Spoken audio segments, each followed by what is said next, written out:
Hello guys, আমরা সবাই নদীতে যাচ্ছি। হ্যাঁ, নদীতে যাব, কিন্তু একটু পরে। প্রথমেই বাজিগুলোকে একটু রোদে দিয়ে নিলাম, পর চলে এলাম পুকুরে। এসে দেখি পিচ্চি বাচ্চা ঝাপাঝাপি শুরু করে দিছে। আর পুকুরে এত মাছ, আমার তো পুকুরে নামতে অনেক ভয় করছিল। এরপর ওদের ধরে ধরে নেমে দিলাম এক ডুব। এরপর মাছগুলোকে হাত দিয়ে ধরবার চেষ্টা করছিলাম। মাছগুলো সবসময় এরকম জলের উপর ভেসে থাকে, দেখতে কি অসাধারণ লাগছে, তাই না? একটু ঢং ঢং করে চলে এলাম বাড়িতে এসে দেখি মা ক্ষীর তৈরি করছে, আর মামা বাজার থেকে নিয়ে এসেছিল এতগুলো শিঙে। অনেক দিন নদীতে যাই না, মনটা আর মানছিল, তাই বেরিয়ে পড়লাম পোলা পানদের নিয়ে। বাই দা ওয়ে, এটা কিন্তু আমার মায়ের স্কুল। মা ছোটবেলায় এখানেই পড়াশোনা করতো। এখান থেকে কিছু ভিডিও ক্লিপ নিলাম, যেগুলো তোমরা পরে রিলস আকারে দেখতে পাবে। এই তো নদীতে চলে এলাম। নদীর পাশেই ছিল বিশাল এক বটগাছ, আর বটগাছে ঝুলছিল এরকম একটা বানর। ওর জন্য আমি একটা ক্লিপও ভালো করে নিতে পারি। এখন কেমন বানরের মতো ঝুলছেও। সাথে বড় একজন না যাওয়ায় নদীর ওপারে যাওয়ার আর সাহস পেলাম না। আজকে সব ছবি ভাই আমাকে তুলে দিচ্ছে। দেখুন, ওকে কি শুধু শুধু বানর বলা হয়? বানরের একটা হাড় ওর মধ্যে চলে আসে। আমি তো এখানে পড়ে যেতে যেতে বেঁচে গেছি। পড়ে যাইতে গিয়ে কেউ এভাবে অট্টহাসি দেয়, আপনারা কি কাউকে দেখেছেন? দেখুন বানরটা আবার কি করে। আবার একটু রিলস এর জন্য কিছু ক্লিপস নিলাম, পর বাসায় চলে এলাম।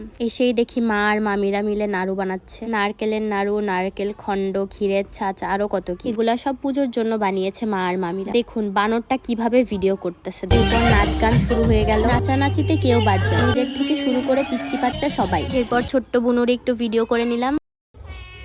কি কি নাম তোমার?